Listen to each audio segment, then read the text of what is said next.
Preface. Looking back at my life, it is almost inconceivable that there was a time when I used to be in a dilemma as to what to do with my time. It is with awe I now consider that millions of people are still in a similar situation. What a burden, pain and tragedy that is for grown-up people to wake up in the morning and not know what to do with their time. Friends, there are many frustrations in life, different types of dilemmas, all sorts of disillusionments.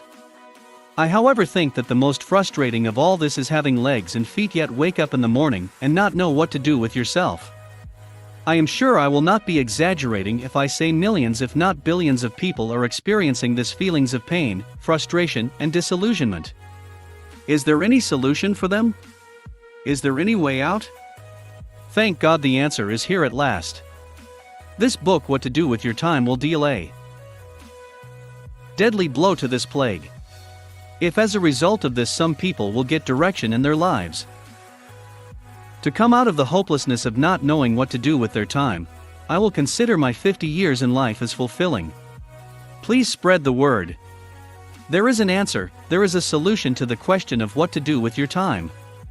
For the love of God, church and nation. Dr. Sunday Adelaja. Introduction. Og Mandino, the best-selling American author and speaker, wrote his famous 10 scrolls on success and wisdom in the book, The Greatest Secret in the World. He had, at one time in his life, contemplated suicide after being plagued by alcoholism and depression. A very poignant scroll he penned is scroll number 5. Here is an extract. I will live this day as if it is my last. This day is all I have and these hours are now my eternity. I greet this sunrise with cries of joy as a prisoner who is reprieved from death. I lift mine arms with thanks for this priceless gift of a new day. So too, I will beat upon my heart with gratitude as I consider all who greeted yesterday's sunrise who are no longer with the living today. I will live this day as if it is my last. I have but one life and life is naught but a measurement of time. When I waste one I destroy the other. If I waste today I destroy the last page of my life. Therefore, each hour of this day will I cherish, for it can never return. It cannot be banked today to be withdrawn on the morrow, for who can trap the wind? Each minute of this day will I grasp with both hands and fondle with love, for its value is beyond price. What dying man can purchase another breath though he willingly gives all his gold? What price dare I place on the hours ahead? I will make them priceless. What do you do with your time? I will live this day as if it is my last. I will avoid with fury the killers of time. Procrastination I will destroy with action. Doubt I will bury under faith. Fear I will dismember with confidence. Where there are idle mouths I will listen not. Where there are idle hands I will linger not. Where there are idle bodies I will visit not. Henceforth I know that to court idleness is to steal food, clothing, and warmth from those I love. I am not a thief. I am a man of love, and today is my last chance to prove my love and my greatness. Og Mandino was acutely aware of the importance of time in life's equation that he had to dedicate a whole chapter in his signature work to emphasize how critical it is. The question that this book, What Do You Do With Your Time, seeks to answer pertain to getting you the reader to see how important these precious seconds are that we all seem to let pass. I believe one of the biggest dilemmas of adult life is the question, what do you do with your time? Have you ever truly asked yourself this? As children growing up, it was never necessary to ask because our time was planned for us by others. Parents, teachers and adults generally scheduled our life activities. So, it was simple. I go where my mother tells me to. I do what my headmaster tells me to. When my father tells me to get into the car, I obey. The real question only comes when we grow up and there is no one there to direct us. We now must make up our minds and decide what to do with our time. Many of introduction us, perhaps as a hangover from our younger days, still rely on others to tell us what to do with our time. Now it's your wife who tells you where to go. It's your boss who tells you what to do. And when your children tell you they want to get into the car and go somewhere, you still blindly obey. Are you sleepwalking through your life, never realizing the decisions that you have abdicated to others about time? The early church leader, Paul of Tarsus, challenged his readers in one of his letters to the first European churches to stop acting like children. When I was a child, I talked like a child, I thought like a child, I reasoned like a child. When I became a man, I put childish ways behind me. 1 Corinthians 13:11. You are a grown woman or man. You must grow out of the childish tendency to let others answer the question of what you do with your time. Most of us are moving like zombies through life, and the result is millions of accumulated hours that are being wasted. Around the world, there are books that are unwritten, cures to diseases that are going undiscovered, inventions that are not coming to fruition. All because we cannot account for what we are doing with our time. When we are ignorant of our time and its value, then we end up doing things that kill time instead, and we get cheated out of time by those who understand it more. The entertainment industry thrives because of people's need to kill time. The world system is strong because it cheats workers to spend their time working it for cheap compensation. It is truly a sad state of affairs. It doesn't have to be this way, however. You can take a hold of your life situation when you answer the question, what do you do with your time? My aim with this book is that so you can define your time, see where it is currently going, and get a vision of what is possible for you to achieve with it. I believe that if we get a hold of this truth and put it into practice, like what I am doing, we can change our nations, our governments, our national economies, and our churches. Chapter 1. Living on Purpose. What do you do with your time? Chapter 1. Living on purpose. To start everything off, I would like to present the premise to you that understanding your purpose is the crucial first step that makes you see the relevance of even asking this question in the first place. If you don't think you have a purpose on earth, then you will not see your time as valuable. Instead, it is just free time to be used on basic things. Let us see how purpose ignites you. The power of purpose. When you read the book Dreams from My Father by former President of the United States Barack Obama, you will see a man who understood that he was going to do something significant in his life. Having been elected as the first African American editor of the Harvard Law Review, the young Obama did not know exactly where he would end up in life, but he knew something special was in his future. He was approached to write his memoirs in the book Dreams from My Father, and proceeded to expose the thinking that shaped the man who would open doors for black people all over the world. Living on Purpose. In that book, Barry, as he was known at the time, talks candidly about how he felt growing up with white grandparents and a white mother. He shows the way that he experienced the horrors of war in Indonesia, where he lived during his mother's marriage to his stepfather. He also talks about finding out about his father's family in Kenya. It is almost scary to think of the kind of foresight he had to articulate these kinds of things before he even held public office. However, this is an example of a man who knew his life had a purpose. You too can have this kind of purpose in your life. When you have goals for your life, and when you have purpose for your own life, then you will know what to do with your time. Purpose will give you the reason to count your days with a sense of urgency.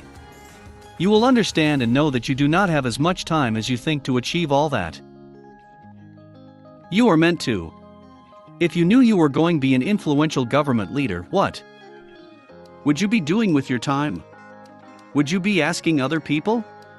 Would you give responsibility for your development into the man or woman you need to be to your boss? Or would you find a way to get it done yourself as quickly as possible? Jamie was a very intelligent telecommunications engineer. He was a senior operations engineer working for the biggest phone provider in New Zealand. An avid explorer, you would be almost certain to find Jamie tinkering around with the computer system looking for more efficient and easier ways his team could do their job. What do you do with your time? Jamie only had one ambition, and that was to become a shift manager. He had worked 15 years at the same company, and it looked like he was in line for the next opening for promotion. He did everything he was told by his bosses to do to prepare for the position once an opening came up, but fear of rocking the boat of his financial security prevented him from looking outside the company for other opportunities to do things he loved. When a shift manager finally retired and interviews were held for the position, Jamie thought he was due to finally get that job he wanted. Unfortunately, the newly appointed service delivery manager of the company decided he wanted to bring in an external applicant, and Jamie did not get the job. He has to wait at least another 10 years for the next retirement. Jamie put his career and purpose in the hands of the management team he worked for, and they did not decide in his favor when it counted. You do not want to have this kind of scenario to happen to you, do you? So, you must take the decision of what to do with your time into your own hands. The question of this book is, what do you do with your time? Without a purpose to why you exist, you will be stuck in the situation I described in the introduction where you abdicate the responsibility of answering this question to other people. Abdicating is when a king refuses to take on the duties of a ruler and the throne passes to whoever is living on purpose next in line. This is what you are doing when you get other people to decide how the time of your life is spent. You are a king, but you have let the privilege to rule in life to be given to another person. This is a sad situation to be in. This book is a continuation from the book, Why Losing Your Job is the Best Thing That Could Happen to You. This is where I first explored the idea of the importance of the free time you have when you are not working. You can search for this book on Amazon or Okada Books if you are in Africa. The question, what do you do with your time, follows on perfectly from these ideas. Where does your free time go? What do you do with your time when you are unemployed? This question is extremely important to the young and old of our countries because the unemployment numbers are so high. In Nigeria, around 26 million men and women were unemployed or underemployed in 2016. In the United Kingdom, 1.64 million people were out of paid employment, and in the United States, 7.8 million people were unemployed in 2016. What do you do with your time after you have been fired? What do you do with your time after you lose your job? With the world economy as uncertain as it is these days, a lot of people are finding themselves without a job through no fault of their own. Retrenchment and redundancies. What do you do with your time? Are happening a little too often for comfort, and many of you are concerned that you could be a victim. You do not need to have lost your job for the question to apply to you. What do you do with your time when you're alone? When work has finished and you sit down after your day's labor? Where do you go in that precious little moment? What do you do with your time when there's nothing to do? At the weekend? In the evenings? What do you do with your time when you have all day to do nothing? You have a lot of time that needs accounting for. This is your challenge. An example of this type of behavior is Queen. She is a Nigerian lady living in Canada. A rail engineer by trade, she has the life she dreamt of growing up. Her husband and 3 children, together with her job, keep her quite busy. After work, Queen and her husband help their children with any work they have from school, then they sit down for a bottle of wine after dinner. From 9 o'clock in the evening until midnight they watch the best shows on the television, the favorites being Scandal and Empire. Without fail, their routine is set for them. Both feel that it helps them to distress from their tightly wound work and life schedule. The life that this couple lives is typical of many seemingly successful couples around the world. How many hours do they spend on television though? 15 to 20. Living on purpose per week? 60 per month? How much does this really add up to? How much do you spend in your evenings? What if these hours were put to better use to build their dreams and better their lives? You too can be busy like Queen and her husband, going around in circles that you have no time for real progress. This is the reason that I'm presenting the question to you. What do you do with your time? If you are not careful, the time can pass without you having slowed down long enough to even take stock and try and be purposeful about your life. I believe that this question crosses all our minds at some point. What we do with time may differ on how purposeful you are as a person. But everyone must know how to live out this question and audit their life so that they can answer. The answer may not be what we want to hear, but it is worth answering. It may well be the same as lifting a rock in your garden. You may not like the bugs that you see at first, but now that light and illumination has entered that area, you will be able to move forward. I truly believe that for every person sitting in the pews of your church, they have also asked themselves the question, what do you do with your time? If anyone has not, then they are totally walking in darkness and maximizing their life, and they need to ask it right away. When you do this, you will be able to know what to do going forward. What do you do with your time? Being productive. The reason I say we should have at some point asked ourselves this question is because I think everyone must be able to make their time productive. I submit that you must do something of worth with your time. Amateurs sit and wait for inspiration, the rest of us just get up and go to work. Stephen King, best-selling author, having sold over 350 million copies of his books, Stephen King knows all about getting on and getting to work. As an author of fiction and supernatural books, he would know a thing or two about using free time well. I use his words to challenge you to be productive. On purpose. The whole book is going to be exploring this premise of being productive. It is a measure of our success as people being industrious. In the following chapters, we will discuss what someone who lives on purpose and with goals should be doing with their time. We will look at the way that productivity should be measured when we use the standards of the kingdom of God. This will be looking at time itself and the acceptable way that I suggest you measure it. Included in that we will be looking at are the different things you could be doing with your time, and you will decide which one is best for you. Living on purpose as a purposeful person, even your time spent in church is going to be challenged and examined. Be prepared. In this first chapter, we looked at the importance of how knowing your purpose or calling is important to your life. If you believe you have something worthwhile to achieve besides the mundane things of everyday living, then you will be shrewder about how you spend your time. You will not be too eager to let it pass by. In the next chapter, we will look at how time is measured as a starting point for showing how to make the most of it. The Golden Nuggets. 1. When your life has goals and purpose, you will know what to do with your time. 2. What do you do with your free time? When you can answer this question in the right way, you are going to have a productive life. 3. Everyone in the world needs to know how to answer for themselves the question, what do you do with your time?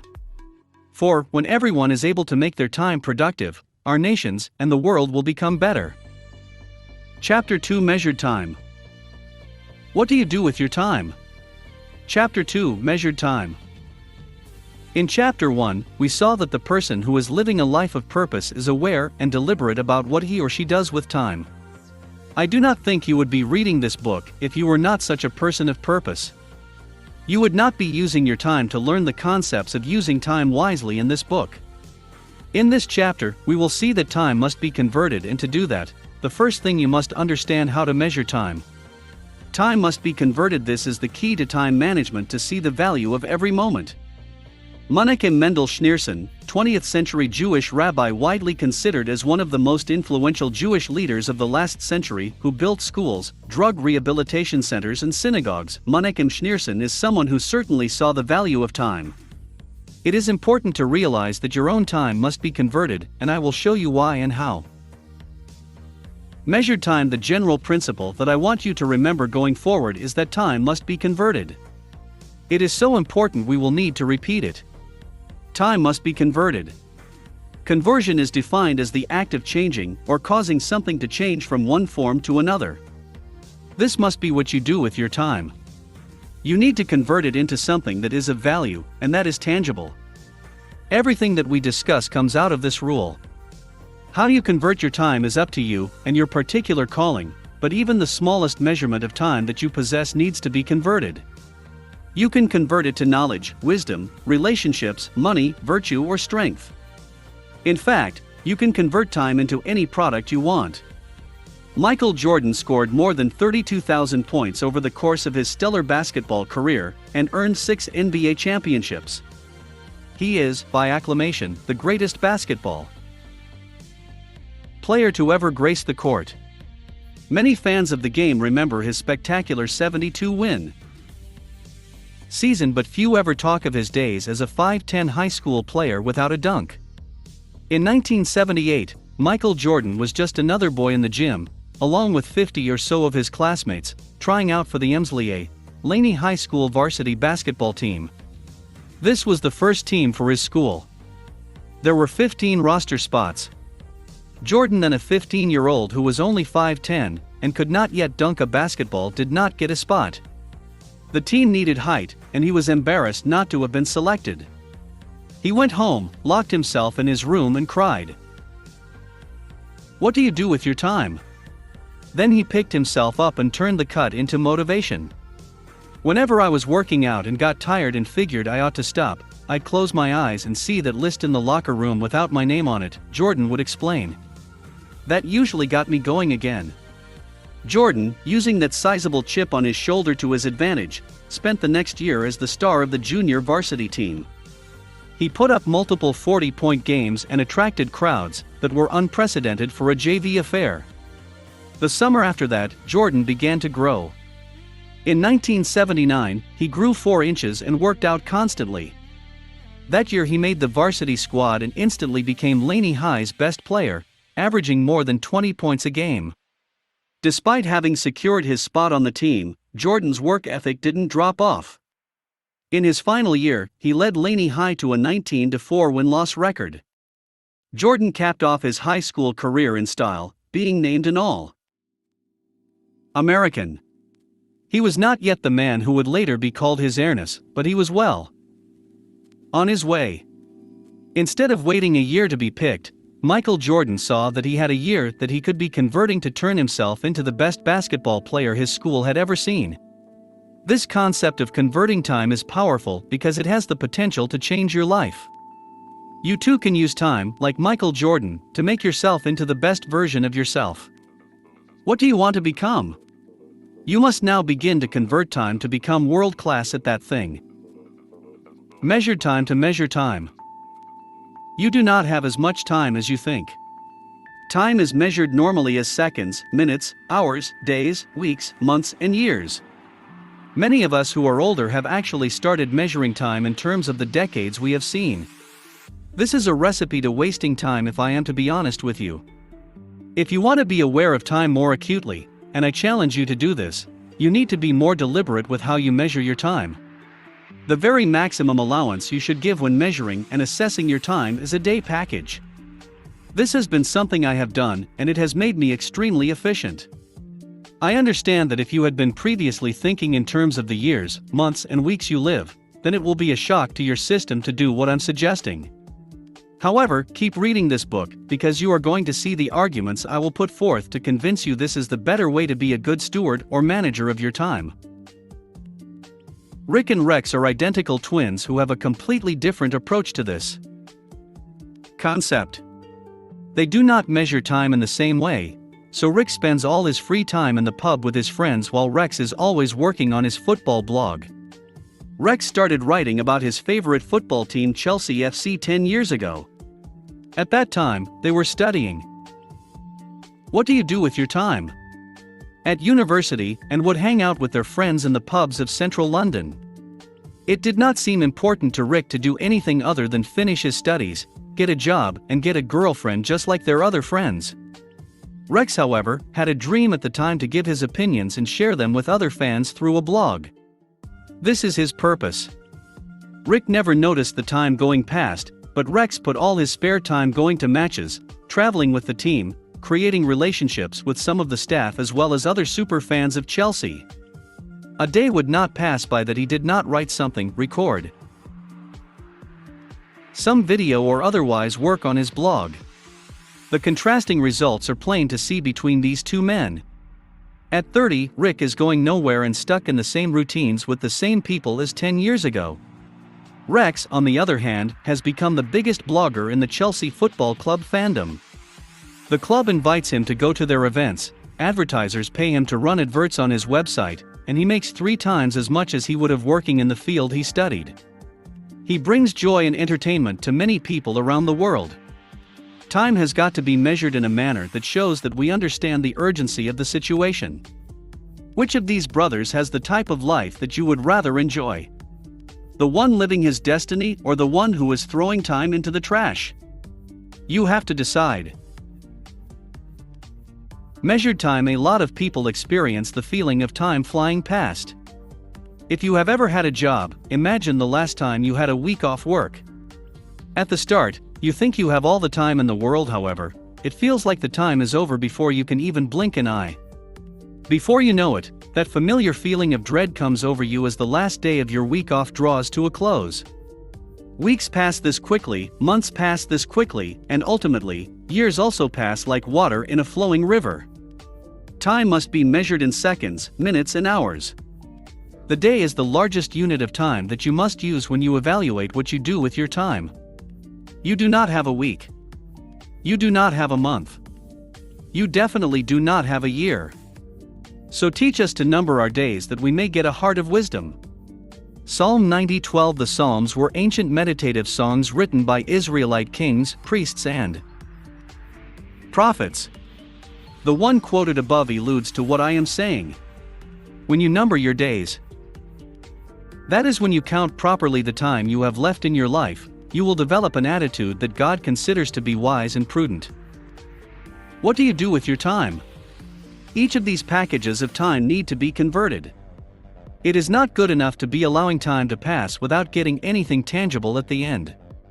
Like Michael Jordan, who refused to let his year go past, and had him risk not being selected for the team yet again the following year, you must take your life into your own hands and convert time.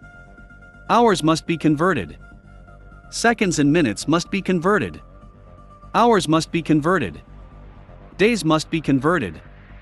Converting a day. I said earlier that you must work with a day at a time. This is the premise to real productivity that I am going to put forward in this book. What I consider to be truly knowing what to do with time is to convert one day properly. This is the answer to the question, what do you do with your time? You must convert a day. This is the logical conclusion if I ask you, what do you do with your time? And the principle we are working with on that is we must convert our time. Then you have to convert a day. And to convert a day is to produce a product. Each day of your life needs to be measured by the product that results from it. This is how you know that you are doing something of value with your time. Measured time. Are you a good time manager? This is the other way to ask our titular question. The way you assess yourself in answering this is by the product that you have coming out of that particular day. God will ask you this question at the end. In fact, He is asking it to you right now through this book. Can we ask this question of a country? What answer would we get? What does Ghana do with its time? What does Nigeria do with its time? What does Japan do with its time? Collectively as a nation, what does the USA do with its time? When the rulers of a nation ask themselves this question, starting from those at the top all the way to the person on the lowest rung of society, this will answer national questions that are concerning the population. When everyone, or at least the majority of people, in the country is making it a habit to convert their days well, then the economy will improve. The literacy rate will improve when teachers and students ask themselves the question, what do we do with our time? Take the nation of Japan as an example. As a nation, Japan has been deliberate about being productive. Consequently, the people really take productivity seriously. The Prime Minister, Shinzo Abe, and his administration consider boosting the productivity of their private sector as part of their job. A community of productivity bloggers and writers are emerging, who are starting to help raise the lagging cultures of the 90s to move into the 21st century. They test newest technologies and apps and approach their productivity and efficiency very thoroughly. What do you do with your time? If you think about it, most of the brands we know in high-tech and cars come from Japan: Sony, Fujitsu, Nikon, Panasonic, Toyota, Nissan, Mazda. It is all thanks to their working ethics and the way they diligently learn new things. The country is intentionally trying to help their people translate this productivity into the current information age. It can only be helpful to the people and the nation as a whole. Are you a good time investor? Investing time is something that we will take a closer and more in-depth look at in the soon-to-come chapters. We have to measure our effectiveness by converting that particular hour, that particular minute, that particular second. This is what I mean by converting the day. Being effective with time. One day an expert in time management was speaking to a group of business students and, to drive home a point, used an illustration those students will never forget. As he stood in front of the group of high-powered overachievers he said, "Okay, time for a quiz." Then he pulled out a 1-gallon, wide-mouthed jar and set it on the table in front of him. Then he produced about a dozen fist-sized rocks and carefully placed them, one at a time, into the jar. When the jar was filled to the top and no more rocks would fit inside, he asked, "Is this jar full?" Everyone in the class said, "Yes. Measured time." Then he said, "Really?" He reached under the table and pulled out a bucket of gravel. Then he dumped some gravel in and shook the jar, causing pieces of gravel to work themselves down into the space between the big rocks. Then he asked the group once more, "Is the jar full?" By this time, the class was on to him. "Probably not," one of them answered. "Good," he replied. He reached under the table and brought out a bucket of sand. He started dumping the sand in the jar, and it went into all of the spaces left between the rocks and the gravel. Once more he asked the question, "Is this jar full?" "No," the class shouted. Once again he said, "Good. Then he grabbed a pitcher of water and began to pour it in until the jar was filled to the brim. In this illustration, the objects being placed inside the jar represent what constitutes your available time of life. It is rich with possibility. The big rocks represent the days that are in your life. The gravel represents hours and sand represents minutes. The water then represents your seconds. What do you do with your days, your hours, your minutes, and your seconds? There is much intentional activity you can fit in if you are intentional and deliberate about it. What do you do with your time? Time comes in seconds, minutes, hours, days, so to be productive you need to be operating in the habit of converting all these. To live a life of understanding and wisdom is to not waste time. To conclude, we have seen in this chapter that time needs to be broken down into its units of measurement. When scrutinized in this way, then it is easier to see that time is passing you by, and you can now assess how effective you are in using it. Now ask yourself, am I using my time well? In the next chapter, we will define what wise time investment is. Measured time. The golden nuggets. 1. To know what to do with time is to convert one day properly.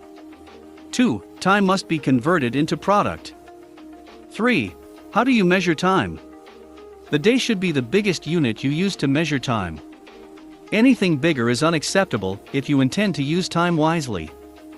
4. Convert each day, hour, minute, and second for maximum efficiency.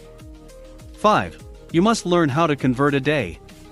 To convert a day is to produce a product. 6. To assess how good a time investor you are, look at the product you have produced with the time you have. 7. To live a life of understanding is to not waste time. Chapter 3. Investing time wisely. What do you do with your time? Chapter 3. Investing time wisely. In this chapter, we are going to follow on the last chapter's focus, which was how you must measure your time appropriately in order to understand how to use it wisely. Now we will see exactly how you could be using your time, followed by the wisest use of time, investing it. Lost time is never found again. Benjamin Franklin. Even Benjamin Franklin, the influential father of the American Enlightenment of the 18th century, understood how crucial it was to treasure time. Take these words to heart as you go through the lessons and principles in this chapter. Wasting time, spending time, and investing time. You have 3 options of what to do with your time. You can waste it, spend it, or invest it. In the book, How Losing Your Job is the Best Thing That Could Happen to You, I explored fully what these 3 things look like in real life, but allow me to go over the basics again. It is very important. You can waste, spend, or invest time, but to be truly effective in your life, you must invest your time. Investing time wisely. Mary, Helen, and Barbara are sisters.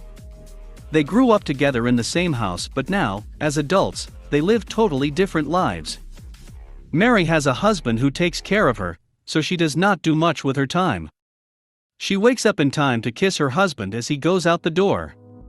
After that, she sits and watches morning television while eating breakfast. At midday, she takes a walk out to the park where she spends an hour or two with the dog. On her way back, Mary passes by the shop to pick up some food. She then watches YouTube videos and goes on social media until she has to get food ready for her husband. Mary wastes a lot of her day. Helen is single and hardworking. She lives an exciting life as a hospitality manager in charge of air hostesses for a major airline. When Helen flies, she is responsible for everyone on the plane, both hostesses and passengers. Only the captain outranks her on the plane. This is a busy life. She lives between London and Singapore for most of the year. Extremely well paid, Helen has a lifestyle to show her status. High-class shopping and an elegant apartment are the least she could have in return. She never seems to have time at the end of the day. Helen spends her time. Barbara is the youngest sister of the three. Married by a shrewd man, she has learned to value their time. Her husband helped her to see that she has a great teaching gift. He happens to be a musician highly sought after by high-end hotels. When Barbara had her two sons, she decided that her time would be best used in teaching herself how to homeschool them. Now that they are of school-going age, she has taken. What do you do with your time? On their education as her full-time career. She also has 3 other children of wealthy friends who she teaches. The extra income this gives them allows Barbara and her husband to invest in their future. They invest their time. Now, what is the difference between engaging in these 3 activities? When you waste or spend time, it is past and gone without much to show for it. However, when you invest your time, you are multiplying it and reproducing yourself in the process.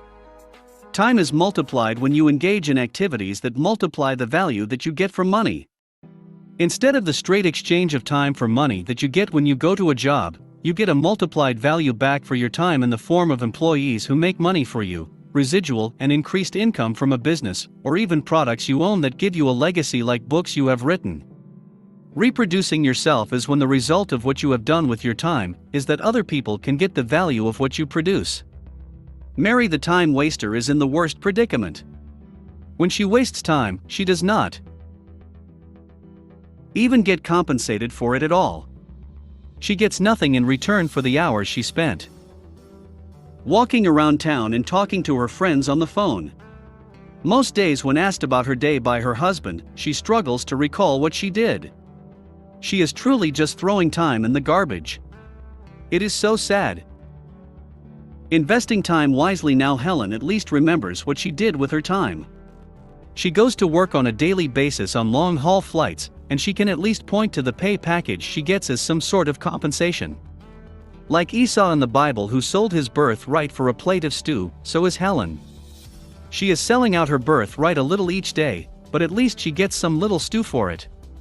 Modern-day slavery, however, is not in chains, it is in debt. By being in debt in the form of credit cards to keep up her lifestyle, she has locked herself to always need work. It was actually better when she had a lower-paying job. Now she is in real financial trouble. Time is life. Imagine a jar filled with water. The jar serves as a picture of your life. Your body is represented by the jar, and the water inside is your life. It is not the jar that is your life. That is the outer container. When you go to work each day, it is as if you are pouring some of that water into a cup. A certain amount is gone, you have sold it to your employer, but at least you got some cash in return. This time spent phenomenon is not only happening with work. The same happens when you go to school to get your run-of-the-mill education. It happens as well when you go to church religiously. It may have some value culturally, and you will remember what you did, unlike wasted time, but this is time you will never get back. What do you do with your time? Let me show you how spent time can just slip away. You may remember getting married.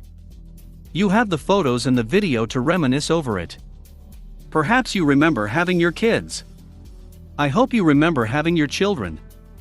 You may be able to point out that you have been a Christian for 10 years, and you have been in church for all this time. This is spending time. Yes, you remember doing these things, but there are no tangible fruits to your labor. For the purposes of what we are doing with this book, I am not counting simply having children as tangible fruits to your labor. Animals have babies simply by existing, so it is not a higher level activity. When you waste time, you do not remember what it was that happened to it. When you spend it, the only thing you have to show is that you have grown old. Perhaps have some children running around. This is not the kind of tangible results I am trying to bring out in this book. However, your children are separate people in God's eyes, with their own lives to live. One day your children will move out of your house and start their own families, and you will be left to wonder what you did with all your days. This is what is happening when the members of our churches experience empty nest syndrome later in their lives.